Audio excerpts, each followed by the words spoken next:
They don't have to cold call 100 times. They don't have to be really aggressive. They don't have to be conniving. They don't have to lie in order to be able to see success. Changing the perception of sales and making a positive impact there for the better. To me, making a positive impact is also thinking about how I use that voice to raise money for causes that I really care about, feeding kids or helping with humanitarian issues, etc. Are you looking for free tools that accelerate your business? Try self-implementing Summit OS, the ultimate business operating system. Summit OS will help you empower your team, execute like hell, and dig a moat around your business. Go to steveprada.com/tools and download free, simple worksheets that help you grow your business. Alternatively, get matched with a Summit OS guide and take your business straight to the top of the mountain.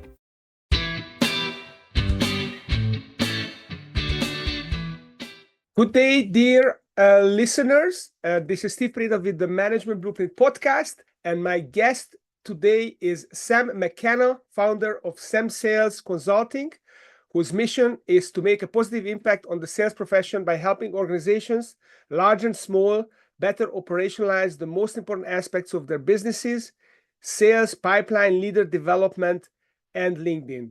So welcome to the show, Sam. Thank you for having me, Steve. Really, really nice to be here. Well, it's great to have you. So my first question is, as always, what is your personal why and what are you doing in your business to manifest it?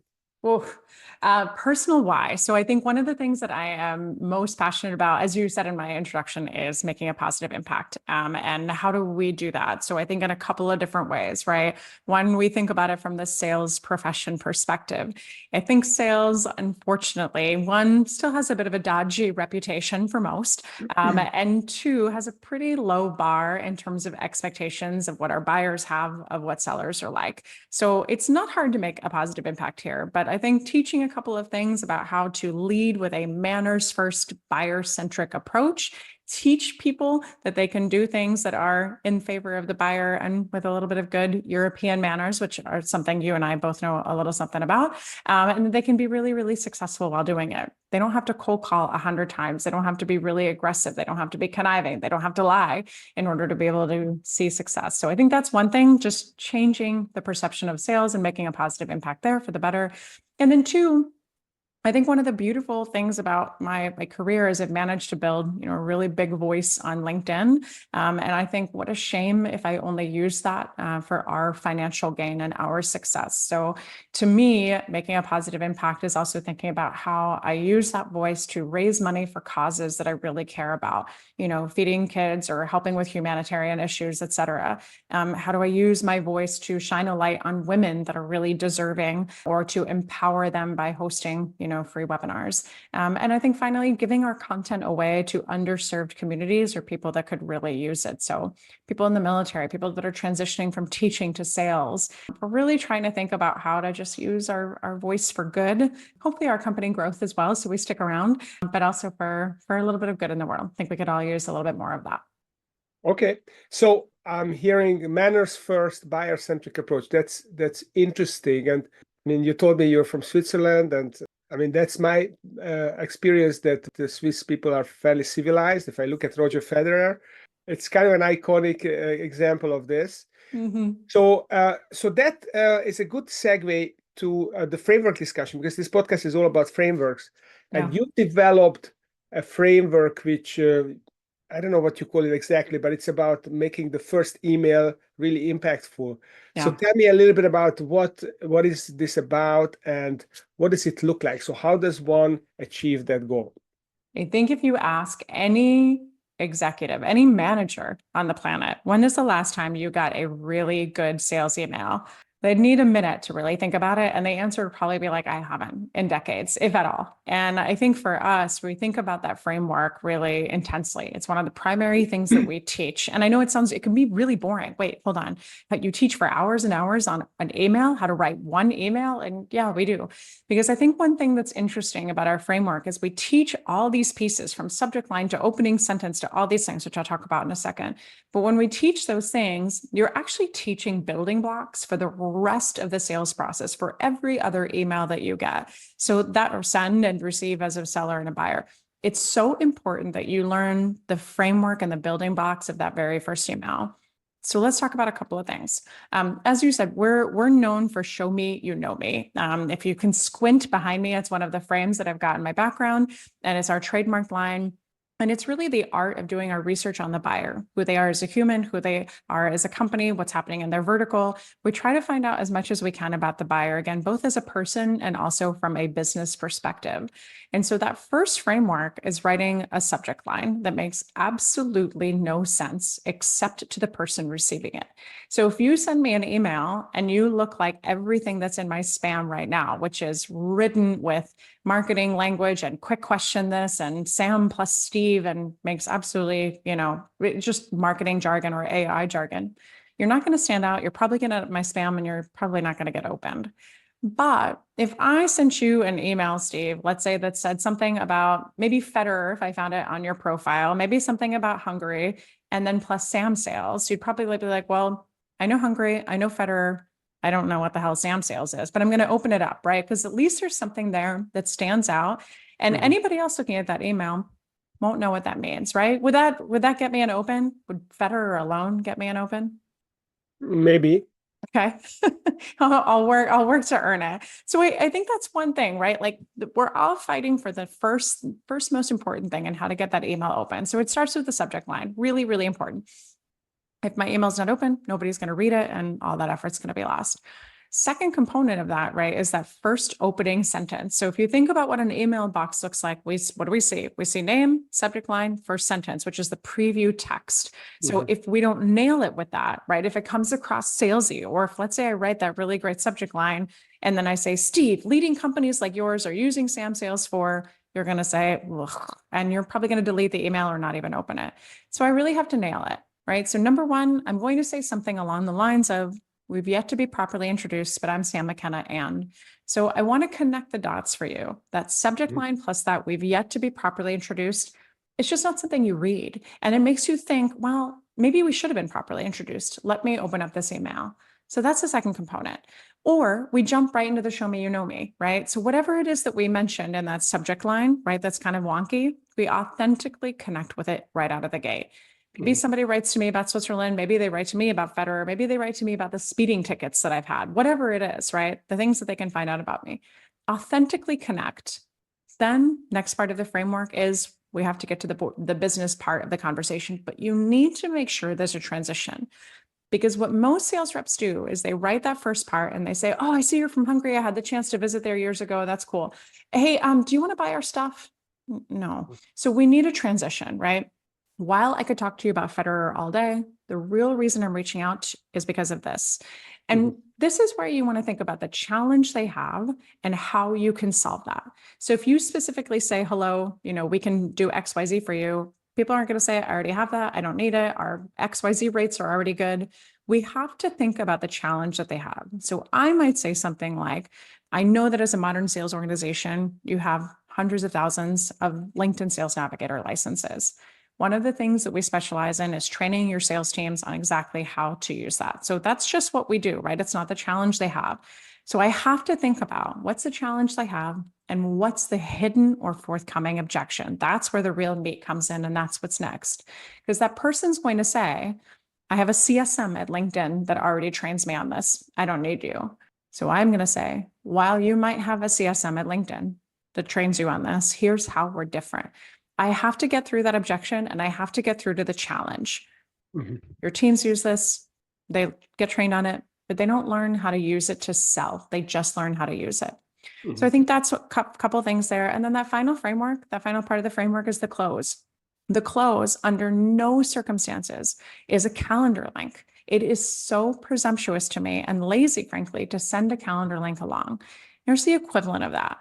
You walk up to somebody at a bar and you say, you're super cute. Can I take you out for a drink sometime? And the person says, that sounds great. And you say, here's my calendar link for you to schedule that date with me. What? We would never, ever do that. So why do we do that in sales? And the other thing I would say to this, right, for everybody who objects and says, but the calendar link is so easy. You don't have to go back and forth. Bop, bop, bop, bop. Here's what I would tell you. As a certifiable control freak, I don't want my buyer to have to work around my calendar to schedule time with me. I want my buyer, one, I want to lead with manners first. You tell me when you're free and I will make it work. I'll send the invite. I'll do all the work on my end. I will take care of it. But two, you tell me when it works for you, because whatever I have that's personal, right? My one-on-one, my forecast call, my nail appointment, whatever that is, I'm going to move it for you. So you tell me when you're free and I'll figure out how to make it work on my side. All these components together, right, add up to just a different experience out of the gate. Don't be like everybody else. It's sending AI and scaled and veiled, inauthentic, just garbage. Be different, make an effort. Okay, that's great. So I'll stop talking now.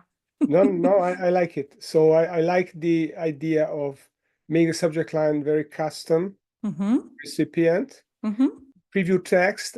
Now I know what it is, but I didn't know it a couple of weeks ago until I started sending some email blogs. The transition makes sense as well, and then the close. Now I have a couple of questions about this. So the first one is, it sounds like a really thoughtful email, which is great when you are on the receiving side. However, it makes the work really hard to scale on the sending side. So is this at all scalable, or the idea is exactly not to make it scalable, make it a personal one-on-one outreach? I think that the biggest question we get is, this is awesome. How does it scale?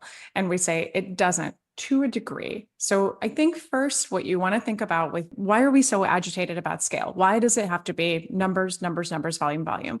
The reason for that is because our open and our reply rates are so low. So we have to send out volume, because if we're only going to get 6% of the people to open it, 1% of the people to reply, has to be a lot of volume. Except when you do this, your open rates not only skyrocket, but so do your response rates. And I'll tell you why. Because your buyers are so numb to the normal outreach that when somebody is different, when they're polite, when they make an effort, they're like, thank God. And frankly, they reply most of the time, even if it's a no, even if it's not a right now, because you earned it. And they want to say, thank you. Great email. Not for us right now. Reach out in 6 months, or I'm not the right person. We don't do that. Here's who we do work with, etc. You'll be amazed. And I think that's, again, what I love about this methodology so much is how often people write us back and they're like, holy shoot, it worked. And we're like, we know, go do it again. So it doesn't scale there. And the other thing you want to think about there is, don't just go to the standard person you're normally reaching out to. If you reach out to a director of, let's say, sales every time, why are you reaching out to the director? Is the senior director, is the VP, is the AVP, RVP, are they typically involved? Are cross-functional senior leaders involved? Why don't you reach out to the higher titles? Oh, well, they usually don't come until later in the sales process. We have to earn our way up. So what? Start at the top. So where I also say it doesn't scale is that you want to, instead of reaching out to your normal buyer persona, reach out to a skip level or skip level and start there. What's the bonus of that? Because they are also so subjected to so many of these terrible emails that they're even more likely to respond to somebody who gave the effort. And on top of that, if I reach out, let's say, to the SVP who says, great email, you're going to actually want to talk to my VP who reports to me, I've CC'd her in, you're now multi-threaded immediately. You have two conversations. You can start to do those threads. You can talk to the VP while still nurturing the SVP, and educating them along the way. It's a win. Now, how does it scale? Here's how it scales to me. When you want to start to think about, okay, I'm putting in this effort, how do I replicate it? The rest of the email scales, right? The challenge you're solving, et cetera, scales across all of those buyer personas in an organization. And once you start to get to commercial and up, let's say 1,000 employees and up, you can use that same content that you've written over and over. It's just the show me, you know me might still be custom to that person. Or you can start to think about what the larger organizations, when you go to the DuPonts and the Salesforces, et cetera, the Deloittes of the world, start to think about, right, how you can find out things about the company and you can use that as your subject line. I'll give you an example.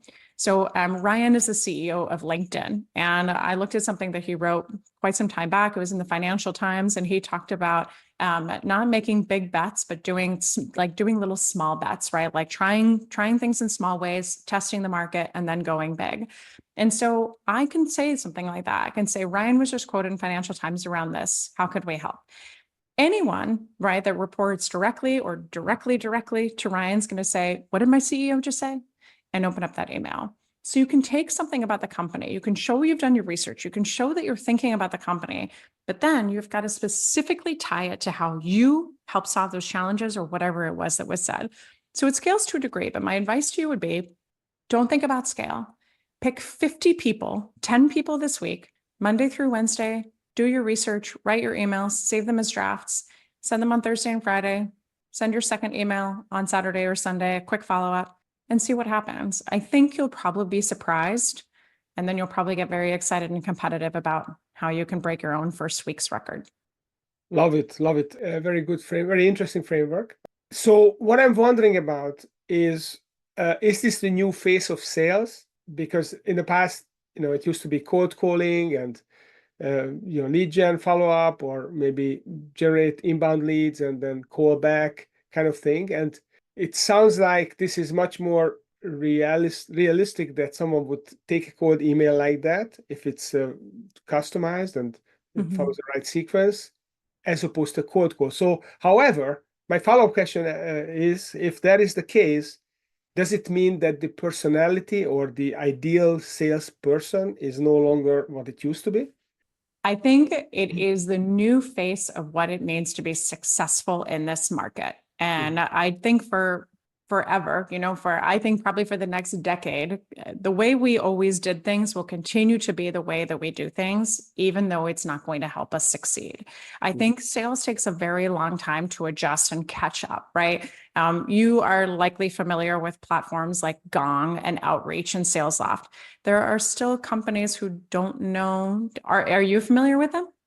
No, actually, I'm not. Hey, see, I've proven point. No, I'm probably 20 years behind you, not just 10. They're in the tech space, they're commonplace. Everybody uses those platforms. But if you talk to people at Deloitte, if you talk to people at DuPont, if you talk to people at Exxon, and you say, how many Gong licenses do you guys have? They're going to say, what's a Gong? And you're going to say, right. Gong and Outreach and SalesLoft have been around for quite some time, right, at this point. So it takes sales a long time to catch up. And I think also there is a willingness to hide behind processes that used to work because people don't know what works today and they're hesitant to gamble on new things and potentially lose their jobs. So we'll talk to sales leaders, right, who will just say, well, we're just going to have people smile and dial 100 calls a day, because what else would we do? And if that doesn't work, and if sales figures aren't where they are, my job will be protected, because I can say, well, we're doing our part. It must be the market. It must be product. It must be product market fit. It's not us. This is what works. It's not working. But if you do something different, let's say you do show me, you know me, and that doesn't work. You've now gambled on a new process, and somebody can say, you don't know how to sell. See ya. So I think it takes a long time, but I think the people that are willing to take that risk to say, this isn't working, we need to do something different, right, are the ones that are going to see that success. I think the other thing is, like, and I have a very strong stance on cold calls, so I don't know if I'm allowed to talk about it, but I'm going to talk about it. But here's my thought. I've never made a cold call in my life, and I think that tends to really upset people. And I think my stance on it also tends to upset people because they've relied on cold calls. I think we can be better than cold calls, and here's why. First of all, let's just look at the data alone. Number one, it takes about 11 touches to even get somebody to pick up the phone. That's a lot of smiling and dialing, even if you have an auto dialer, even if you use a company like something and connect. On top of that, right, show rates are really low, about 37% show rate for a meeting that's booked on a cold call. So what does that mean? Does that mean the person's time is wasted? We have to follow up. We have to get them again. We have to get them to agree. Do they show up the next time? The other thing is, cold calls don't last, right? So even if I call you and I say, hello, here's what I want to talk to you about, Steve, I leave you a voicemail, right? People are like, oh, leave a voicemail. They're going to read your voicemail. It's so great. It may be. But our buyers don't live in their voicemail. I can't tell you what the hell voicemails are in my voicemail. Where they live is in their email. And if you think instead, if you send that first email and they don't respond, and you send the second and the third and the fourth and they don't respond, consider that you are continuing to send them things, right, where they can read, they can be educated, they can open and look at it, think about it, and be like, that's interesting, and still never respond. but you are working in there. If you do show me, you know me, you're earning the right to educate them. Then you can also go multi-channel, connect with them on LinkedIn, engage in their content, tag them in things, right? Go and look and see what comments they're engaging in and go and engage and have a conversation there.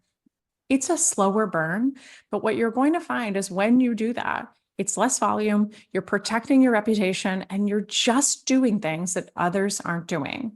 I think what's interesting too is how LinkedIn can serve as such a positive channel for this. And I'm going to give you two distinct examples. We talk about something called bubble hunting. And if you don't know what that is, if you go on LinkedIn right now and you go into your inbox, you're going to see in front of people's pictures, there's either no bubble, a green bubble with a dot, or a green filled in bubble, all green. When that green filled in bubble is there, that means that they're on their desktop. And it means that they're online.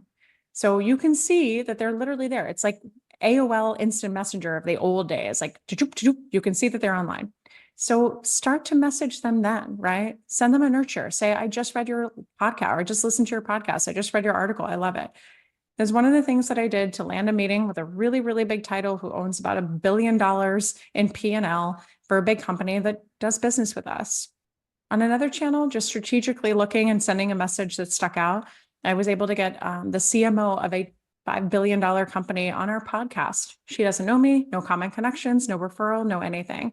And she's probably asked to be on podcast all day, every day. In fact, we just recorded her podcast today. Just make an effort. You'll be surprised at how sticking out like that can help you stick out. Okay, so that's very interesting. So back to my original question. Do you need salespeople with this different approaches, different personalities than previously? Because it sounds like you need someone here who is more analytical, who can connect the dots, who can perceive what this person might be interesting. It requires some mental gymnastics to think about it, put your more empathy, put yourself in the place of that person. And then you have to be a decent writer as well to do that. So does it mean that salespeople profiles are changing? We need salespeople to have a brain. Yes. I think what this is you really have to separate the two, right? There's transactional selling where you're selling widgets or teleconferencing minutes or things like that are just really transactional. And then there's a lot of selling that is consultative.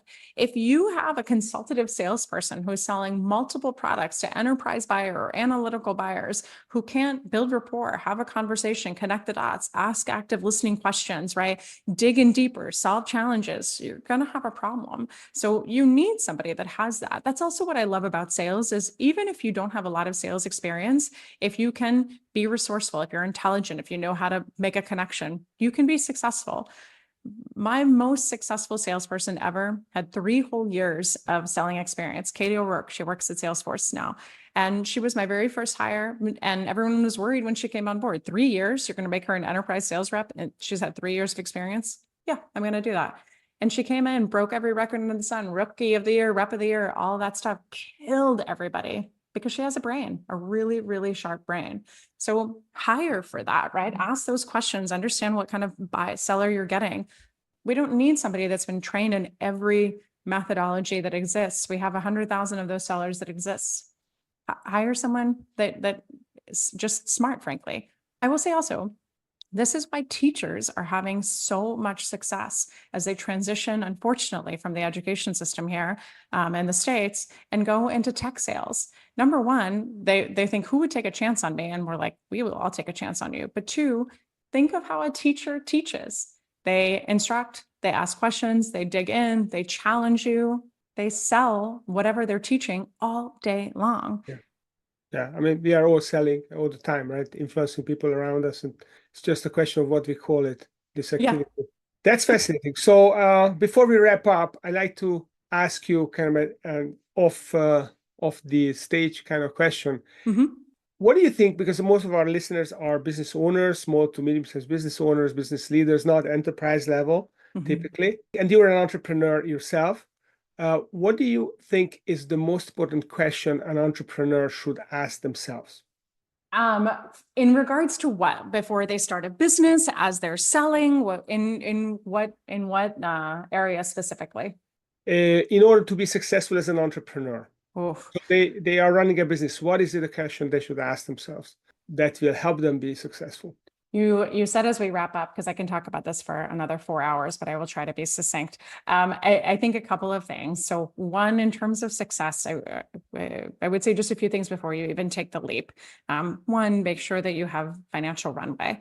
It is a slow burn. Even as a really tremendous seller on my side, it takes time to stand up a business. So make sure you have that financial runway. I think the other thing to understand is, what are you selling that's different than what exists, right? Will you have product market fit for what it is that you're bringing to the market? Now, I'm a sales trainer, and you might say, well, sales trainer, like there's 100,000 of you out there. What makes you different? We teach something different. Our methodology, our style, everything is different, right? It's not for everybody. And in fact, it's not for a lot of people, but we're different. And if that's what you need, you'll find us. The other thing I would say is, in terms of your salesmanship, are you able to sell? Do you know how to run a sales process? Do you know how to prospect? Do you know how to lead initial calls? Do you know how to follow through, nurture, guide that deal to close? If not, find somebody, find a great co-partner, co-founder. Make sure you have funding to be able to hire not a VP of sales that everybody gets excited about hiring, but make sure that you have somebody that can run that sales process. And the final thing I would ask you is, who do you get your motivation from? And what I mean by this is this: some of the most tremendously successful people that I know I'm a total people pleaser, but they're people pleasers who are not self-motivated. They're motivated by pleasing and reporting to other people. So with that in mind, if you are not self-motivated, if you are not driven by your own goals, right, there's a likelihood that you're going to take the leap and go to become an entrepreneur. And then there's going to be no one above you to please, to report to work with, to say, atta girl, atta boy. I don't have that. It's my own self being like, great work today. So you just need to make sure that satisfaction, that discipline, and that motivation is within you, because if it's not, they'll be on the couch eating Cheetos before you know it.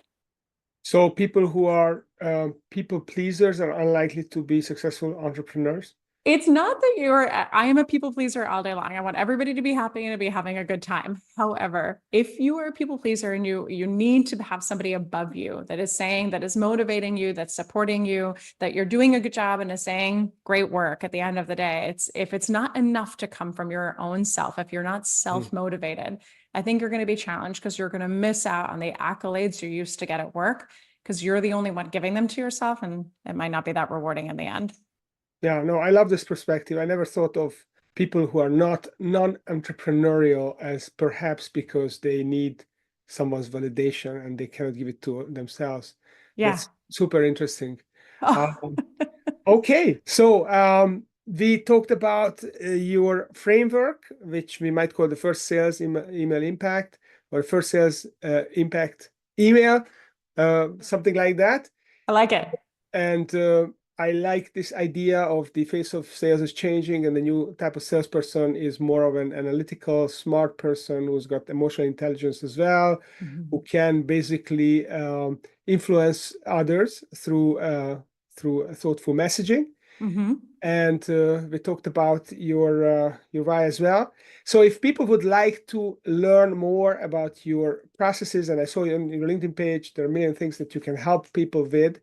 If they would like to become better salespeople, more effective, or they want someone for the business that is going to shake some trees, where should they go and where can they learn more? Come say hello on LinkedIn first and foremost, and pretty easy to find there. And then go to samsalesconsulting.com.